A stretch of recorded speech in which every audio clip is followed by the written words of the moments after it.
Welcome again, everyone, to the Indigenous Governance Speaker Series. It's exciting to be in this second part of the series after having 5 presenters so far who've presented on a diversity of topics. My name is Rhiannon Klein. For those of you I haven't met, I'm the chair and a faculty member in the Indigenous Governance degree program here at YukonU.ca. And I just want to acknowledge that I am joining you today on the traditional territories of the Kwanlin First Nation and the Ta'an Quachin Council. And I feel very lucky to be able to work, teach, live and play on these traditional territories.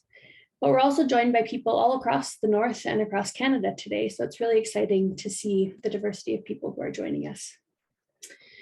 I just wanted to promote that the next speaker in our Indigenous Governance Speaker Series will be Jocelyn Jo Strack from here at YukonU.ca.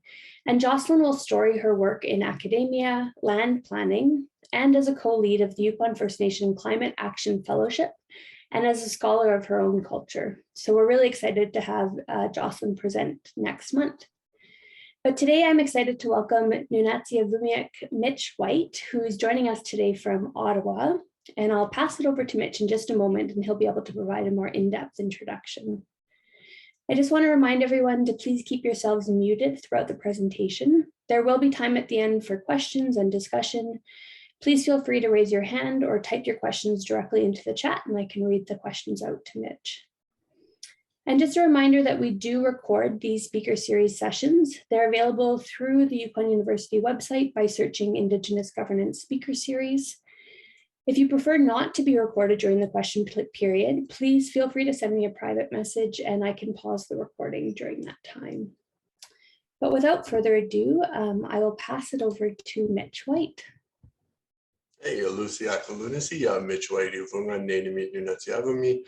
Hey, good afternoon. My name is Mitch White and I am an Inuk from Nunatsiavut, and I will tell you I won't tell you too much about myself now because I kind of worked it into the presentation here this afternoon. Thank you so much for having me. Thank you to the organizers and to everybody for joining here today. I really appreciate your time, and I'm always happy to chat. And it's an honor. It really is an honor to be here today. As was mentioned, I'm joining you from Ottawa, the unceded territory of the Algonquin. So I just want to recognize that. And I'm actually right dead in the center of the occupation that's happening right now. So I don't know if you can hear the transport trucks idling outside, but they've, with the injunction that's put in place, they've been relatively quiet for the past day. So let's hope that holds off. But yes, apologies if you hear any sort of sounds in the background, and we'll try our best to keep our concentration. So today I'm going to just talk a bit about how to share stories. A lot of people sort of look at communications, and in a lot of ways it is pretty basic. It is the kind of basics of communications and capturing and sharing your story. It can be,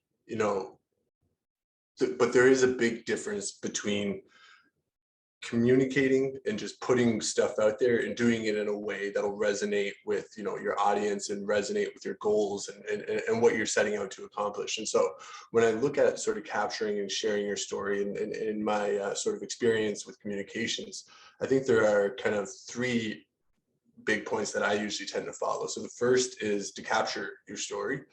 And that's your own story. And I know this is a series on Indigenous governance, so I'm going to speak about kind of sharing your own story and sharing the story of your community as well, or your region, or whatever Indigenous governance organization that you're working for or with, or in partnership with as well. So the first step is to kind of capture that story. And capture the message. And then the second step is to identify your audience, which is really important. And we'll get into that a little bit more. And so, so when you're identifying your audience, it's really important to know who you're speaking to and ensuring that you're speaking to them in the right way. As Indigenous folks can surely attest to, a lot of folks don't kind of come in with that sort of baseline understanding of how to engage with Indigenous peoples. And so, when you kind of capture your own story, you want to have those sort of elements in there as well. You want to be able to let people know, the ways in which you sort of operate and the ways in which you facilitate relationships and conversations. And so we'll talk a bit about that as well. And then, it's tailoring your story to that specific audience. And I'll get into that a little bit more here now. So communicating is the responsibility of the communicator, and that can kind of seem, again, a lot of this stuff is going to seem really basic, but it is very important.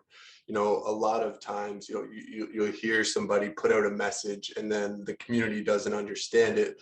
And then there's this, you have this sort of reaction to say, oh, it's they don't understand it. They don't understand what I'm trying to communicate. And so as a communicator, what's really important is, it's on you. First, you have to be able to explain your story in your own words. Kind of when you're in journalism and in communications as well, you have to be able, and in teaching as well, a good rule of thumb is, if you have to be able to demonstrate a grasp and an understanding of the topic at hand. And, a good sort of thing that I always think of when thinking of communicating with folks is you should be able to explain it to somebody, in a lower grade level. So if somebody asks you what this is and they're in a lower grade, you should be able to explain it to them. And so any failure in communication, it's on the part of the communicator and not the person being communicated to. And especially as a professional communicator, that's my job, being able to communicate to an audience in a way that they understand and where they are as well. So as in Indigenous communities, internet isn't always the best. So you have to be able to take a look at the community and to determine what sort of media or what avenues are actually available, to get your message across to the folks that are being communicated to. So, a lot of this presentation is focused on social media, and there's a bit on traditional media as well. But as we all know, internet isn't always the best in our communities. A lot of our communities still rely on, poster boards, and which most communities in this, which quite a few of the communities in the South don't tend to.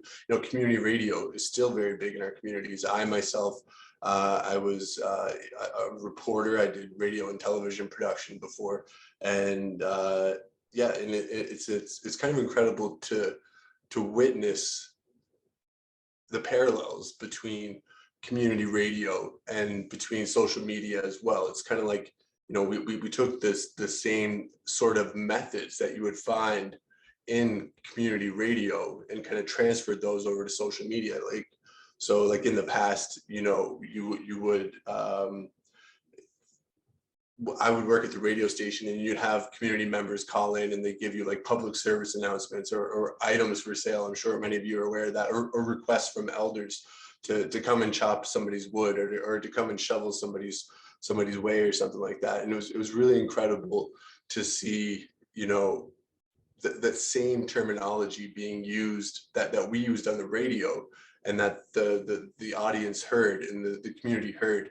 Almost that exact same terminology was used on social media. And so it's interesting to watch that transition. But you also have to be aware of the fact that not everybody is on the internet, not everybody's on community radio. So again, it's identifying your audience, identifying the channels or the media in which you can access that audience, and then to be able to tailor your messaging and your approach in a way that's going to work for the audience that you have identified. And so, yeah, that's my last point there, is to know your audience and speak to them in a way that they can understand, and many times, English, is a second language for a lot of Indigenous peoples, especially. I come from, Inuit. We have a very high fluency rate across most of Inuit Nunavut. There's a pretty high fluency rate. I think it's in the 90s for Nunavut and Nunavik. It's a little bit lower in Nunatsiavut in the Inuvialuit settlement region, and but I'll get into a bit more about that in a moment. And so I just wanted to provide you an example here of, so first you have to capture your story. And so here is an example of my story. So this was the biography that was used for this presentation, actually. And so Nunatsiavimmiuk Mitch, him, White's journey has been one of a storyteller, as a journalist, and within Indigenous policy and industry at a local, regional, national, and international level. I've served as youth representative on the Nunatsiavut Transitional Government, a councillor on the Nain Inuit Community Government, and the boards of APTN, Canadian Roots Exchange, and Arctic 360. And so some tips that I've had, I've written so many bios, and it's good to have your bio, because if you're communicating on your own behalf, it's good. Folks are going to wonder who you are. So you should have that information, your story, somewhere that's accessible and somewhere folks can get it. Like, I don't know, you could have your own sort of personal website, or, you have a biography on hand.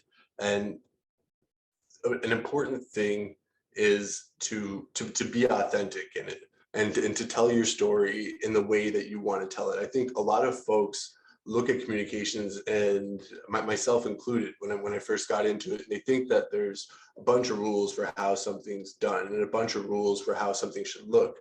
But the best communications is innovative, and the best communications is authentic and unique, and it really tells a story in a way that's different, and that captures your attention, and that grabs your attention, and it pulls you in. And so, and I think, quality over quantity. I think, when a lot of people do bios, there's a tendency to kind of list your credentials. I know, and so, a lot of folks will, list, I went to university here, I worked here, sort of thing. But, how interesting is that, really? Like, and how much does that actually tell you about a person? Yeah, there's so many others who have that degree as well. There's so many others who have that sort of education. It can be helpful, of course, when you're trying to identify partners and colleagues and that sort of thing. But I don't think it really draws somebody in. I've heard an elder say in the past, a lot of Southerners come up north and they come up, and sort of in the South, there is that hierarchy, right? People are treated by how many letters they have after their name, and they're treated by if they have a PhD or not, or if they're treated by all of those sort of things. And I always turn to a story from an elder, like, that doesn't matter on the land. Everybody's equal on the land. If you're out hunting, if you're out seal hunting, your PhD doesn't really matter, unless it's in something very relevant to the hunting, like a biologist or something like that. But most of the times, as Indigenous people, we tend to, we are most Indigenous people, we don't have that sort of hierarchy. Everybody in the community is equal, and everybody has, and it isn't an interesting story. So I always advocate for, personally, sort of quality over quantity. In this case here, you can also go a step further. Another good tip is, you have your long sort of bio, and then when you get a request, like I got a request for this meeting, I pulled elements of that longer bio out that are relevant to the conversation that I was happening. So again, make sure you're tailoring your story for the audience. And another good example is, in the past, like, if you're applying for a job, you sort of modify your CV or your resume accordingly. I've submitted a CV to different organizations, to sort of, a more financial kind of organization, sort of business oriented. The CV I send to them looks very different than the CV I would send to, like, an NGO, or I would send to, like, a charity or something along those lines. You have to be able to recognize the audience and have stories that resonate with them. And I'm going to touch a bit more on there as well. And, you can even go further than just having a bio. You can have your own personal mission statement. And, you can actually create a mission statement for sort of every project you undertake, and all of your undertakings, and all of, partnerships you're approaching, and projects, and that sort of thing. And it's also good to have your values. If those aren't sort of listed somewhere already, like, Inuit, we tend, our traditional values tend to be pretty similar across the board, but there's so much diversity in the Indigenous community, and so a lot of folks go in thinking that all of us share the same values, but the values of the communities and the people within those communities are just as diverse as they are in Canada, and they're just as diverse across our nations as they are in Canada. And so a lot of people tend to, for example, group all Indigenous people in with animal rights groups and sort of environmentalist groups, and they consider Indigenous peoples and the topic of Indigenous peoples themselves as sort of a far left issue, when I'm sure most of you can attest to. I think, at least back home, a lot of folks do have a lot more, are a little further right on the spectrum. They kind of, they're for hunting rights, and they're for autonomy, and therefore a lot of these sort of values that a lot of non-Indigenous people correctly sort of lump us into. And so, including your values is also something good. And another good thing about including your values as well is conflict resolution. If you have your values clearly stated somewhere, it can help, with conflict resolution, both personally, and it can help with conflict resolution with any group you're working with as well. If you sort of develop your values from the outset and you kind of put those out there, then you can always refer to that. You can be like, hey, I told you these are my values. So if you kind of have to make a tough decision, you can always kind of refer to those.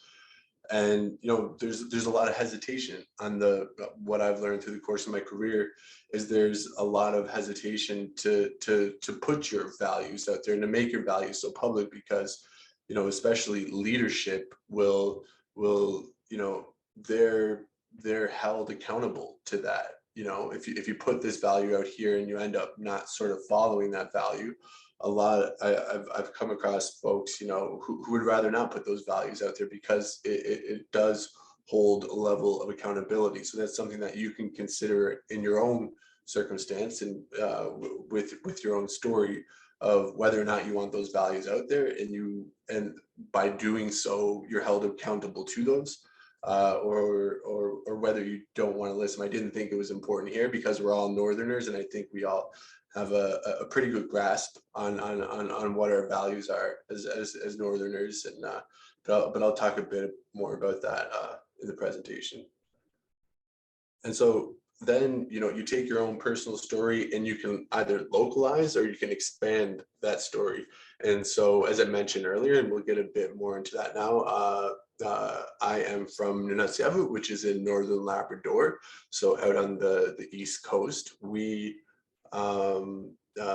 Nunatsiavut is one of 4 Inuit regions that is part of Inuit Nunangat, which is the Inuit homeland. And so you can see Nunatsiavut, my region, over there on the right, and there's Nunavik in northern Quebec, Nunavut, the territory I'm sure everybody's familiar with, and the Inuvialuit settlement region, which is part of the Yukon and the Northwest Territories. And so these 4 regions make up Inuit Nunangat, which is the Inuit homeland. And Inuit Nunangat is a part of Inuit Nunat, which is the homeland of all Inuit. So Inuit Nunangat is the homeland of Canadian Inuit, and the Inuit homeland, it extends right around the world. So there's, you have Chikaka in Russia, and you have Alaska, and you have Greenland, and Inuit Nunangat in Canada as well. And yeah, it's such an interesting story because, Inuit have always sort of existed at the top of the world. We've always existed right at the top of the world in the Arctic. And so you had these, some of the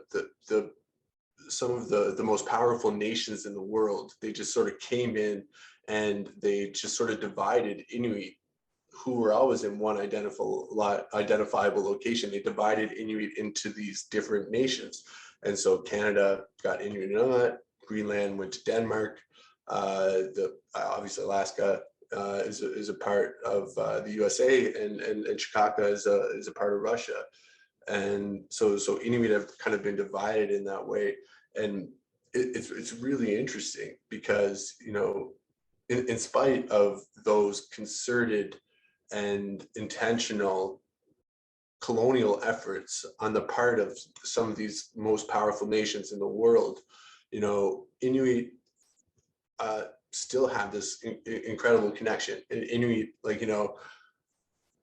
we get together every 4 years at the Inuit Circumpolar Council's annual general meeting or assembly or general assembly every 4 years. And so when you get together there, it's incredible to see that, despite these colonial efforts and these efforts to divide us into these different communities, and obviously the communities that we were, or the nations that we were absorbed into, we've taken on those sort of characteristics, like, actually Inuit go to these meetings and we're proud Canadian Inuit.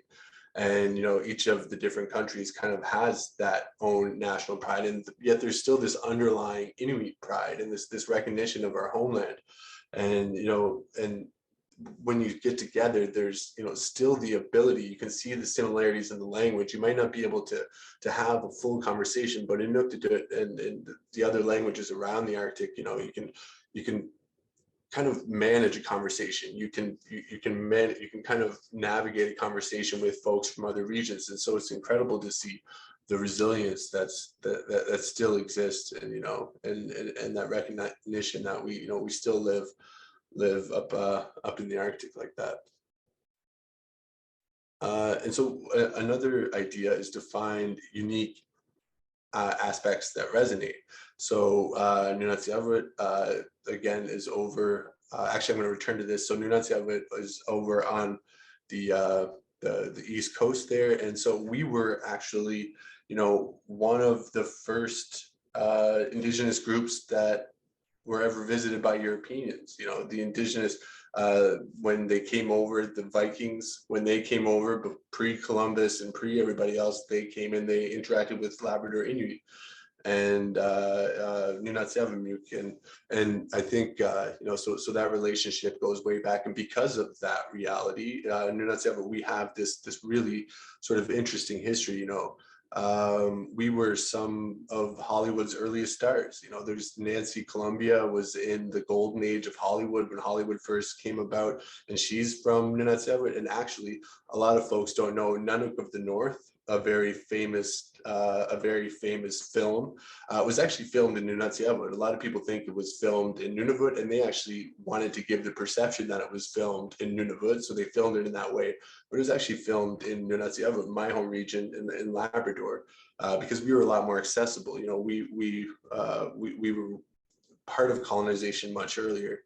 It was Nunatsiavimmiuk Mitch who were displayed in zoos and around Europe. There was a family that went to Europe, and they were actually put in zoos, and they were put in shows around Europe. And it's kind of, and we had the museum, the Washington Museum came and actually excavated some of our remains and took them down into their own museum, and we actually got those repatriated.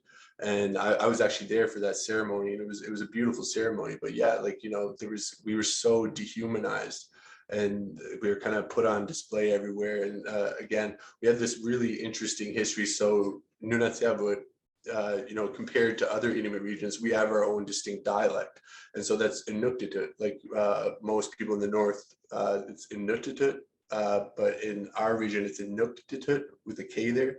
I don't know if you could pick up on that.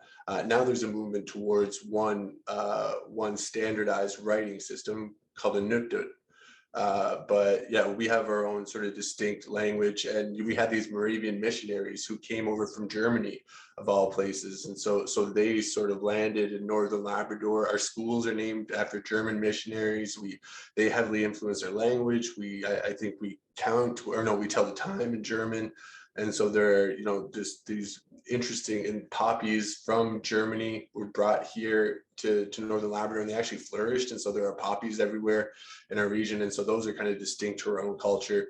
And, this as well. So when the Spanish influenza hit in 1918, among the Inuit groups, most Inuit weren't that accessible, but, we had a long history with settlers. And because of that, it decimated our population. I think it wiped out a third of our population when the Spanish flu came about. And there's a really incredible documentary called The Last Days of Oakuk that talks about it, and people just sort of collapsing, as they're going about their daily activities. And so it actually wiped out entire communities, including Oakuk. And yeah, so we kind of, that happened in 1918, and so 2018, we just had this big commemoration ceremony from what happened 100 years ago. And so we were kind of conscious of, we were very cautious when it came to the coronavirus, because we knew the effect that the Spanish influenza had on our communities. And so we kind of, we had the ability to, because we had our story and because we were informed by our story, we kind of worked by our story, we had the ability to respond. And it was really incredible this time around to see the self-determination in that, and just to see the Nunatsiavut government's, our government's ability to be able to run our own affairs and to create our own policy, and to create, to be able to control the flow of people in and out of our communities, and to be able to kind of make those decisions. So, one silver lining I thought was kind of the really incredible amount of autonomy that we're gaining, and we're getting more of, and public health is one of those. And so it was really cool to see policies and approaches informed by our past and our story in this way.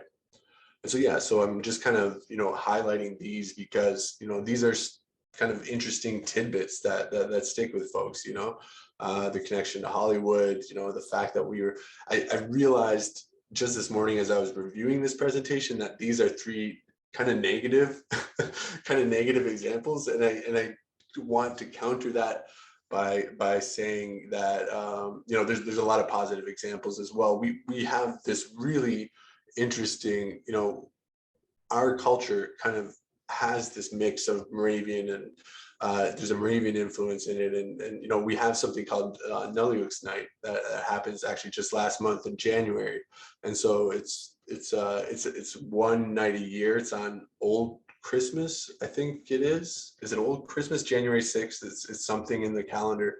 I can't remember what it is specifically, but we have this legend that the Nulli, they come off the ice and they come over to Nunatsiavut from Greenland.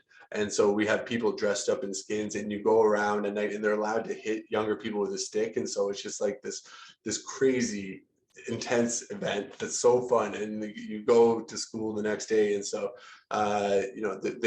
you hang your stocking, and they're said to bring you gifts to the good kids, and they take the bad kids away, and there's a song that you have to sing so they don't take you away, and so they treat you nicely. And it's kind of this adaptation of a few different cultures that kind of come up with these amazing unique things from our own that make up our own story. And it's so I always try to find these kind of unique things that really resonate with people, that sticks in your head, and that makes you interested in kind of going and do some more research, and that you can kind of identify with. And yeah, so those are just a few examples that I used. You can contextualize your story as well. So I knew coming into this conversation today that most of the audience here will have a pretty good understanding of how the North operates and what Northern life is like. I'm not sure what everybody's understanding of Inuit specifically are, but I'm sure there's a pretty good understanding from folks here. So contextualize your story. Nunatsiavut, a lot of people think that, well, probably not you, but most Canadians who don't live in a territory, think that Nunavut is Inuit governed, and Nunavut isn't Inuit governed.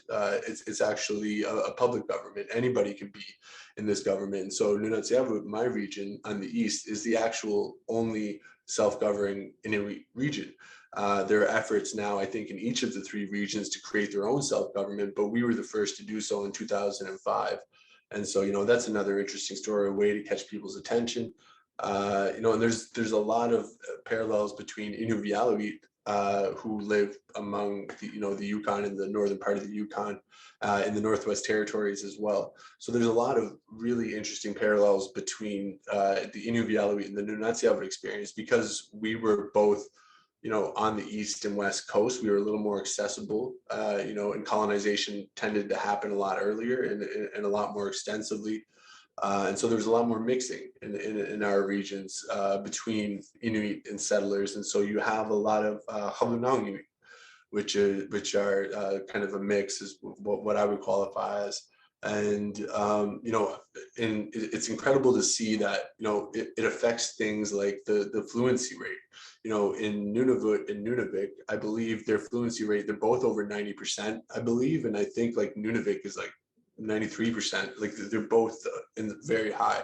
But with Nunatsiavut I think ours is in the range of 25 to 30%. So there's this kind of drop in fluency rate that can directly be tied to our exposure.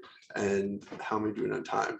That can be directly tied to our exposure to settlers and to our own unique histories and to our own unique stories. And so finding these sort of interesting parts of your story that really resonate with folks, and kind of like, how many of us watch these, I don't know, I'm going to speak for myself, but how many of us watch these top 10 lists? Like, I watch those so much on YouTube. There's just these random bits of information, but you remember those, and so kind of formatted in a way that it's an interesting tidbit, that it's kind of something that you might recall in Jeopardy, and then that's kind of really sticks with people's minds, and that really like, oh yeah, Nunatsiavut, that kind of, they do this in this way, and it kind of then potential partners and potential stakeholders, or current stakeholders and partners, they that'll resonate with them, and then they'll remember that and make sure that it aligns with their own story in some way, so that it kind of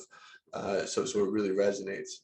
And a lot of, again, I probably don't have to tell this audience here, but a lot of Canadians tend to group Inuit in with First Nations and Métis, and they don't kind of see the difference. They think that we have these very close ties, when in actuality, Inuit have much more in common and much stronger ties with their brothers and sisters in the rest of Inuit Nunat, so in Greenland and Alaska and Chukaka.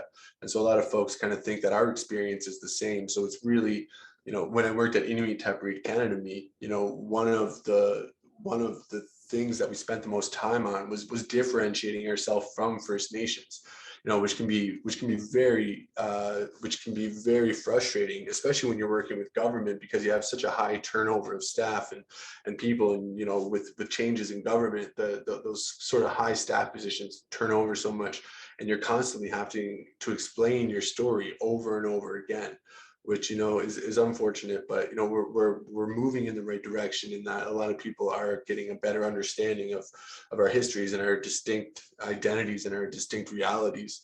And yeah, but a lot of people know surprisingly little, and so being able to have your own story down and kind of being able to explain it to them in a way that and it really does matters, because when you look at something like so Nunatsiavut, like before, it's changing now, like they kind of a lot of policy spaces are being created around Inuit Nunat, because in the past, say, funding and policy would come, in Nunatsiavut, we would get it from St. John's. That's the same place that we go for medical treatment.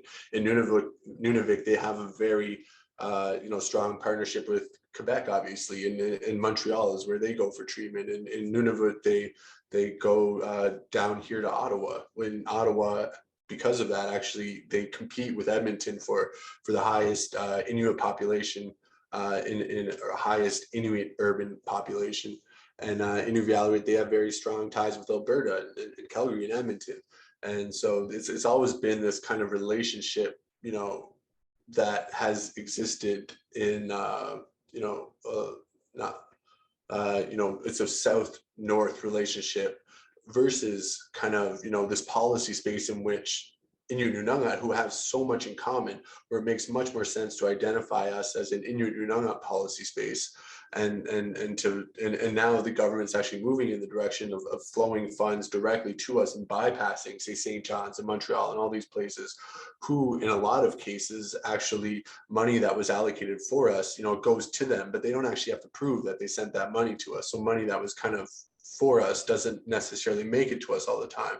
And so they get to make the decision. But now there's a different funding model in which, we're kind of finally realizing that it makes more sense to approach it in this way.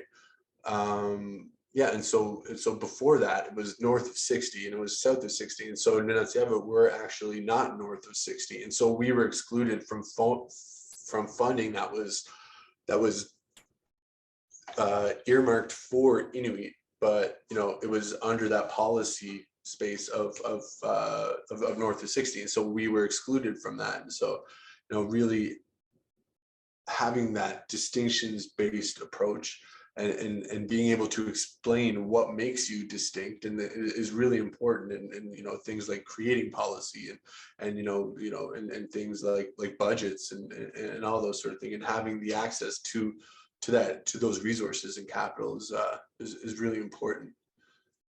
And then once you have your story captured, and once you have your story captured, you kind of start with creating a bio, as I mentioned earlier. If you're working for a government, an Indigenous governance organization, then you obviously create a website for your government, and these kind of serve as the infrastructure for communications. So I'm going to look a bit more at kind of like the website side of things. So in communications, your website serves online, at least your website serves as the base infrastructure for any communication that happens. And ideally the information starts there and then it flows out from there. So you would have, I'll use the example of a press release. So you put a press release, ideally you have that on your website, and then you take it from your website and then you share that to your social media feeds, and then you can share that to email. You can email some of your contacts as well and share those social media feeds. And you kind of, everything should flow from your website, because you also want the reverse to happen. You want anybody who takes in your communications to go to your website. So when you're looking for potential partners, or you're looking for somebody to understand your story, which is housed in your website, you want to be able to create a clear path for them to learn as much as they can about you and about the Indigenous governing organization. So ideally you start on the website, you send it out to the different social media feeds. Make sure you keep those updated regularly. You want to create, both on your website and your social media feeds, you want people to return to that. And in order for folks to return to it, you kind of need to update the content on it regularly, because they need a reason to return to it every now and then. And, you need to keep your sort of profile out there, because, this is so important for building partnerships and identifying potential partners and stakeholders.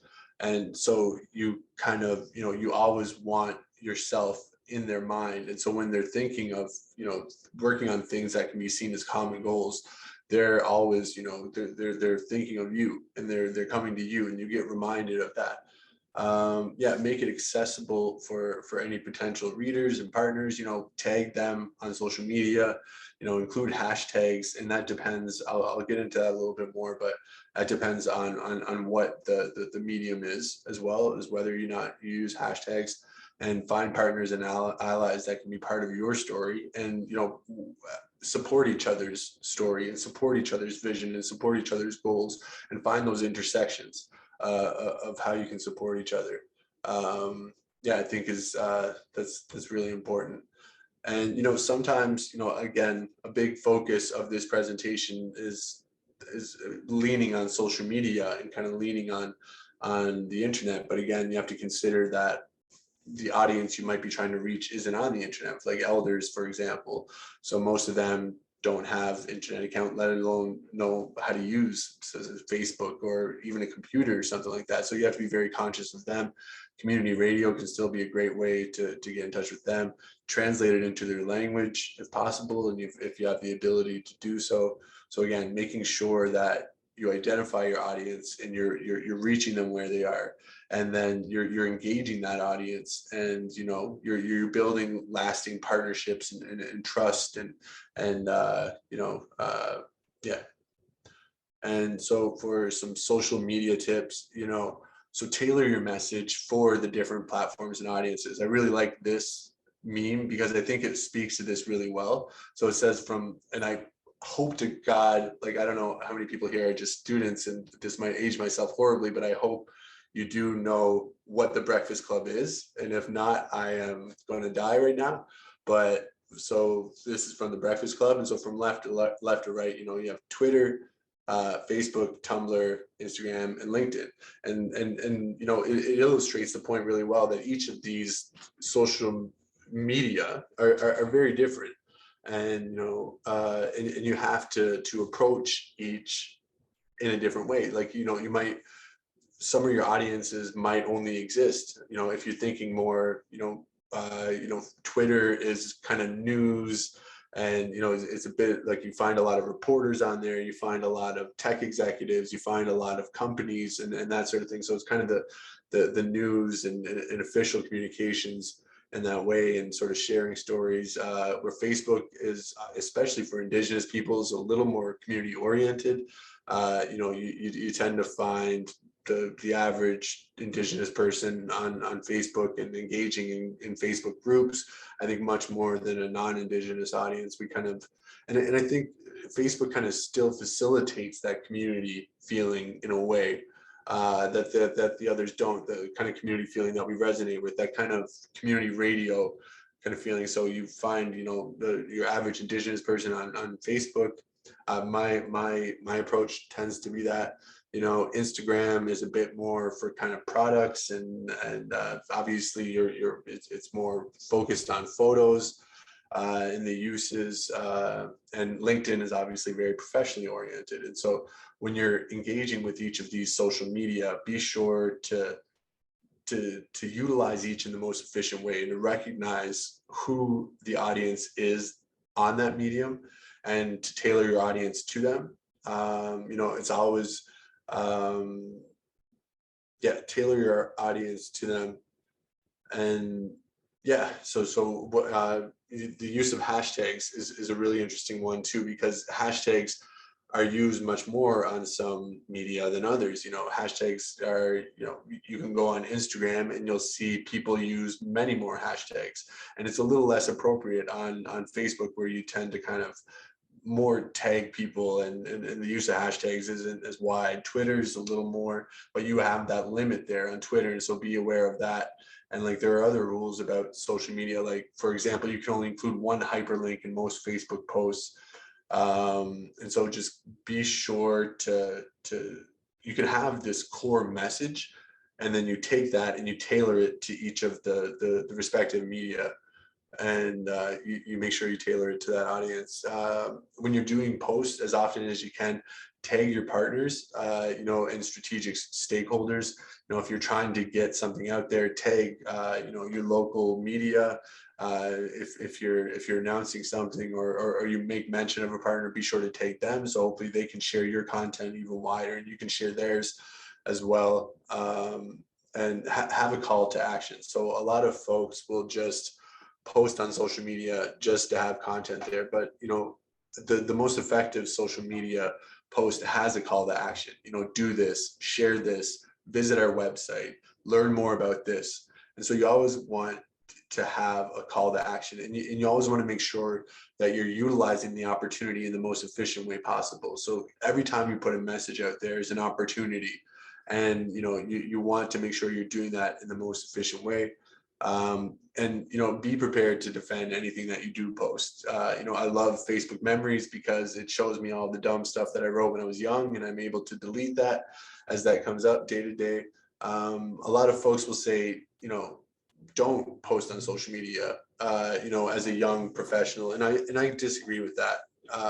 I think you can post and you can be yourself, and you can enjoy it like it was supposed to. But just be prepared to defend anything that you say on there. Don't sort of limit the pandemic has proved that, the social media can have a very great ability and effect in creating and community and that sort of thing. So I engage in that. Don't limit yourself because you think that somebody's monitoring you and something's watching you or somebody's watching you. Just be sure to kind of have that going in. A few media relations tips. Learn the history of Indigenous peoples in media. That can be found in part in the TRC report. It is we have a pretty interesting history between media and here in among our nations and in Canada. The APTN was the first ever Indigenous national broadcaster. I don't think a lot of people really understand that. It was pretty significant when we launched APTN, and it's significant globally, and it's something that we should really have a lot of pride in. The CBC, for better or worse, the relationship between Indigenous peoples and media can be fraught a lot of the times, but there's also these kind of beautiful parts, like there's Inuit Community, and it's the CBC has one of the largest archives of Inuktitut oral history anywhere, and they've been instrumental in sort of helping us to document those stories and helping us strengthen and share our culture and our language. And the CBC has been really instrumental in that. And of course, there's a lot that can be criticized about all media and their treatment of Indigenous peoples, but there are some here in Canada. We have a really significant and interesting history with the media. Find strength in Indigenous calls to action in the TRC's calls to action. So the Truth and Reconciliation Report, they have calls to action specifically for the media. There's the Missing and Murdered Indigenous Women and Girls final report that has calls to justice specific to the media. The United Nations Declaration on the Rights of Indigenous Peoples has, some of the elements of the UNDRIP are in relation to media and to share the ability to share our stories and to share our knowledge. So when you're dealing with media, the most important thing you want to do is, it can be pretty intimidating dealing with them. So first you just want to schedule the meeting and you want to determine the medium, whether it's going, and again, you wanted to tailor your message to that medium. So if it's print, radio, or television, you're going to take a bit of a different approach for print than you are radio. You really want to make sure that if you're doing radio, a good sort of tip that I always considered was, when you're speaking on radio, make it as if you're speaking to somebody driving in their car and they're already kind of distracted. And so you have this limited window to get the message to them. Obviously, if it's television, you want to make sure your appearance you're presentable. And I don't mean presentable in sort of the Western way. I mean presentable and how you're comfortable with. A lot of times you're going to schedule the meeting, ask them if it's going to be live or if it's going to be recorded. A lot of folks are really intimidated to speak to the media because they think that they're going to say something wrong.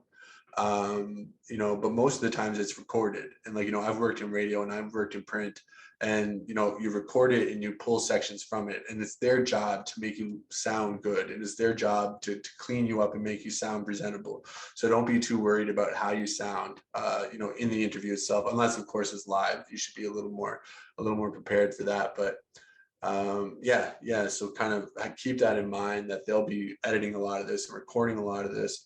You can recognize that reporters are busy and on tight deadlines, and they will tell you that themselves, and they are very insistent, but they still have to respect you, and they have to respect your time, and especially in the context of reconciliation and with the TRC, the MMIWG, UNDRIP, and the kind of social and moral imperative that Canadians and Indigenous peoples have to foster reconciliation.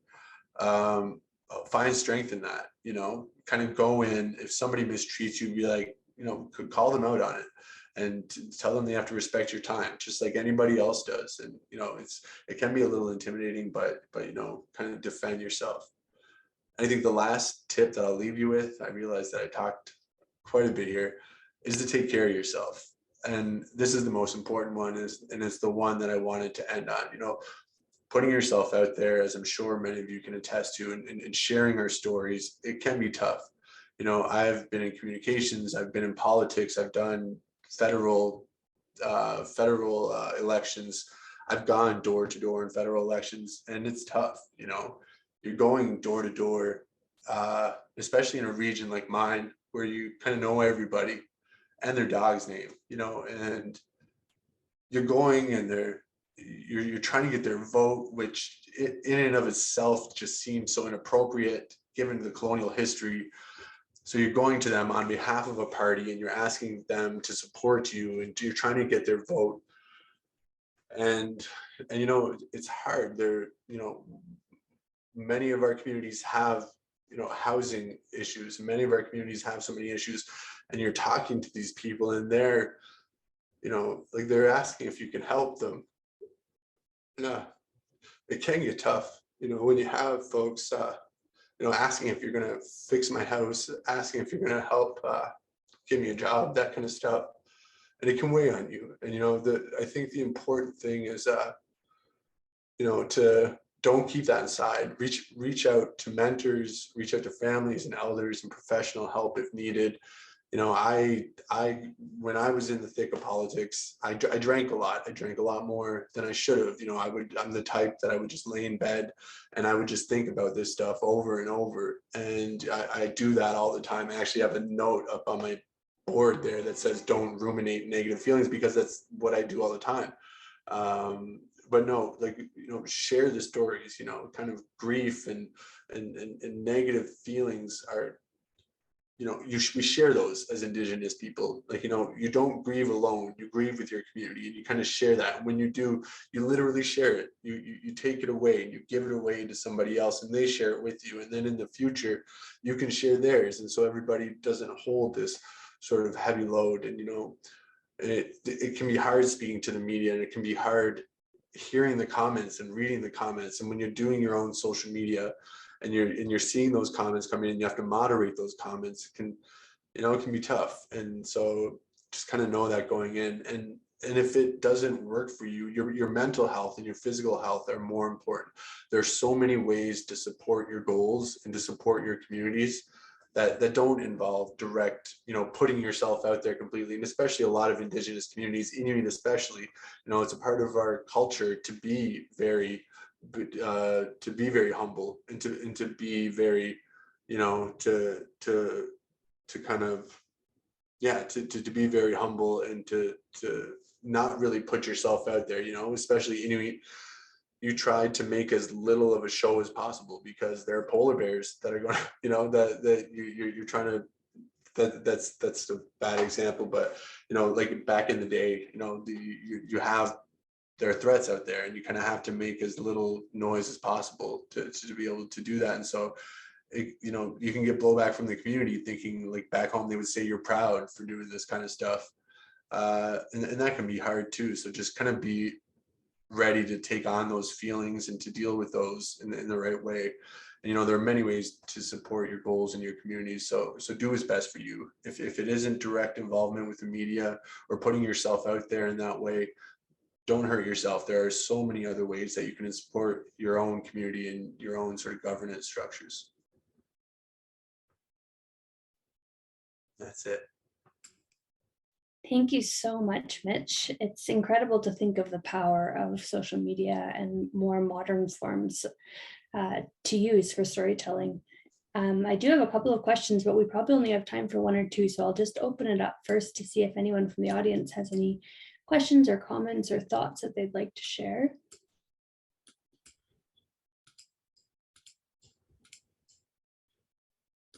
And feel free to just unmute yourselves if you do have something you'd like to share with the group. Hello there. Can anyone hear me? Yeah. Quick question. Sorry, I'm a little late to the meeting here. Mitch, you were discussing, you know, the aspects in relations to APTN and, you know, media and whatnot. And I was just wondering to get your perspective and what things that incited you, or like what were your emotional things that you look towards, I guess, in regards to media before APTN and before CBC. I just kind of remember being like an Indigenous person myself, very young, and just not having those stories, so to speak. And I was just wondering, like, how did that work for you? Yeah, definitely. Actually, so I kind of have this interesting history, because of residential schools. My dad went to residential school. My grandmother, most of my aunts and uncles went to residential school, and because of that, there was a gap. And I think a lot of Indigenous peoples my age experienced this. So my mom didn't embrace her culture in any way, and it was kind of, I kind of took it on myself to really embrace it. She's Haudenosaunee like me, so she's kind of, under certain circumstances she can pass for white.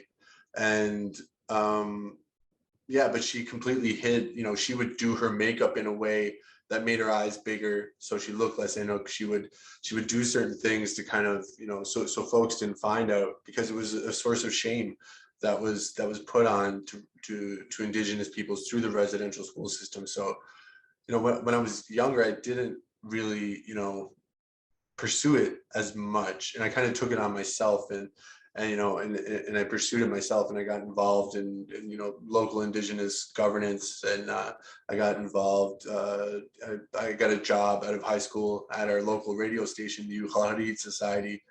And so kind of by the time that I wanted to engage with my stories and a bit about my past, there was a little more available there. But yeah, I think it's really important to, if we don't have APTN and CBC, to document our elders' stories as much as you can, especially now, the pandemic, it provided such a threat to losing the knowledge of our elders and the knowledge, of our vulnerable people in our societies. And so I think if that media doesn't exist, kind of create that media and capture those stories yourself, and try to find ways to, with technology today, there's so many ways to create these gaps that exist, and to kind of fill those in with our own stories.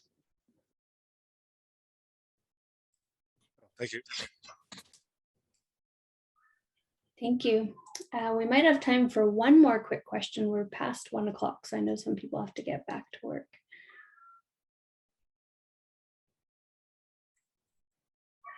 I'll save my question for you because I have a dog going crazy in the background, and I'm sure it's coming through my microphone. I see lots of opportunities to bring you back into our classroom, Mitch, and I really, really appreciate you sharing out today your experience and your stories. And I think there's lots of benefit for the audience that joined us today from your presentation. So thank you so much. And we look forward to sending you a gift in the mail to Ottawa.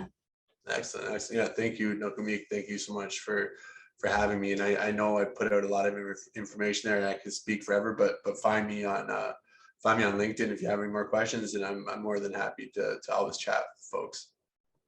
Excellent. Thanks so much, Mitch. And thanks to everyone who joined us today.